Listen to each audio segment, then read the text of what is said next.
Jane Searle has always written her whole life. From limericks and comics as a child right up to short stories and poetry as an adult. She's from Armagh but has lived in many different places from the US to Yorkshire, but came back home 17 years ago. She knows the cabinets of this museum well, often coming round it on her walk home from primary school. She loves baking, walking her dogs and curling up with a cat and a book. Now, I've forgotten to write the story that she's reading. Sorry, Jane. And I also think did I pronounce your surname wrong? Yeah, but it's a complicated surname. Searle. Jane Searle. I knew as soon as I'd said it. Jane will introduce her own title whenever she's up. Thank you. Give her a big...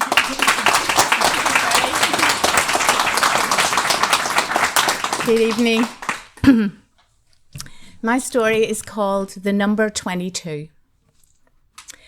The bus into town was late. Vicky was meeting Kevin at 3 at the big shopping centre. Neither of them had any money, so they were just going to have a wander round and maybe a Coke in McDonald's. It wasn't really a date, although Vicky had made a bit of an effort and was wearing a new top. The queue at the bus stop was quite long. Late buses meant a pile up on the plastic seats.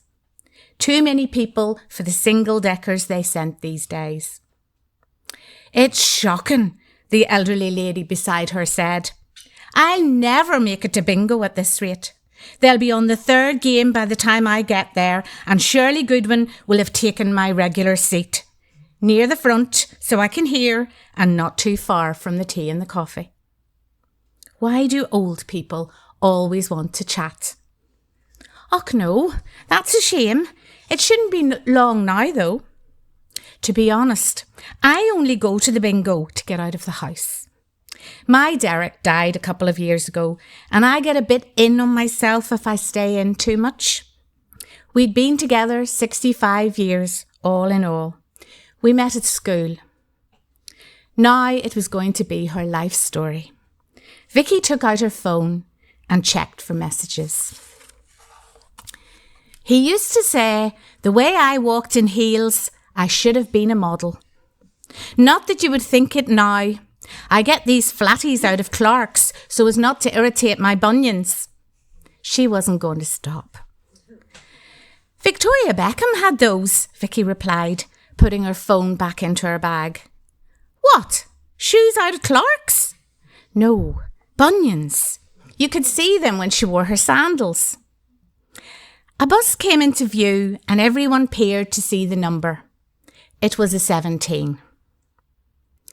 The thing about love is that when it's gone, you have to work hard at remembering it. The conversation was getting deep. My Derek always made me a cup of tea in the morning when he got up. He would set it at the side of the bed on the coaster we got from Blackpool Tower and tell me it was 8:15. Every morning, 8:15. I still wake up then every day, but now I have to get up and make my own cuppa. Silence. Awkward silence. Do you have a boyfriend? She asked before Vicky could get her phone out again. Well, kind of. I'm heading into town to meet him now. Oh, young love. Nothing like it. It's not love, Vicky replied quickly. He's just someone to hang around with. She thought about Kevin and his skinny jeans and his buzz cut and the way he looked at other girls when they were together. Well, don't hang around too long. If he's worth being with, then he will treat you like a treasure. That's what my Derek did. He used to say I was the most valuable thing he'd ever found. Vicky felt embarrassed. She looked down at her hands. They were stained with fake tan.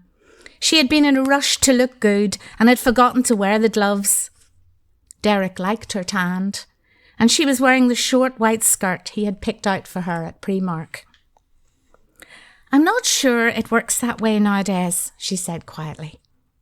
Well, what way does it work then? Surely respect, value, love and commitment are all worth finding and hanging on to. Anything less is a waste of time if you ask me. She reached down into her Tesco bag for life and took out her purse. Here she comes now, the number 22. With a bit of luck, my friend Betty will have kept me a seat and I'll get there in time for a cuppa. Vicky stood up, took out her phone and sent a text. Then she turned to go. "Aren't you getting on, love?" the elderly lady asked as she moved forward to climb on board. "No, I've changed my mind. I've got better things to do. Don't want to waste my time. Enjoy your bingo, though." And she waited and watched as the old lady took her seat on the bus beside a young man with tattoos and a Mohican haircut. He was in for a treat.